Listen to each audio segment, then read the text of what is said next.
Le 13 mai 1978, j'étais adolescente en avant-dernière année des humanités. Je m'apprêtais avec mes frères et sœurs à aller à l'école, c'était très tôt matin. Lorsque nous avons aperçu des mouvements de foule, donc nous habitions dans ce que nous appelions communément en ville, dans le quartier des cadres de la Gécamine, la maison voisine de représentants de la Gécamine et de la clinique de la Gécamine. Nous avons donc aperçu des mouvements de foule qui venaient de ce que nous appelions le quartier et qui se dirigeaient vers la cité des travailleurs de la Gécamine. Et là, nous allons apprendre que c'était la guerre.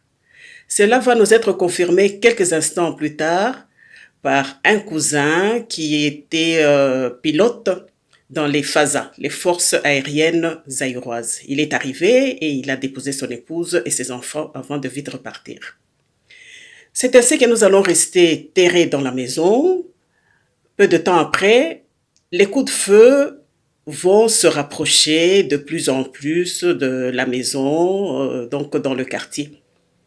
Il faut dire que notre maison, à l'arrière, c'était la brousse. Et donc nous allons vivre 7 jours d'horreur, avec des coups de feu nourris dans la nuit et jour.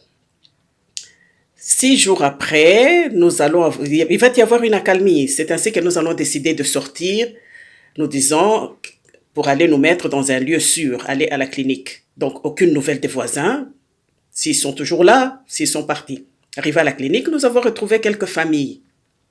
Et c'est là que nous allons revoir le cousin éloigné arriver et nous allons être évacués sur Kinshasa.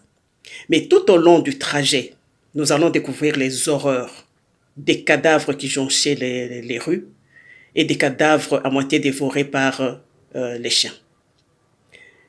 Vous savez, la guerre propre, ça n'existe pas. Nous allons garder des séquelles pendant assez longtemps.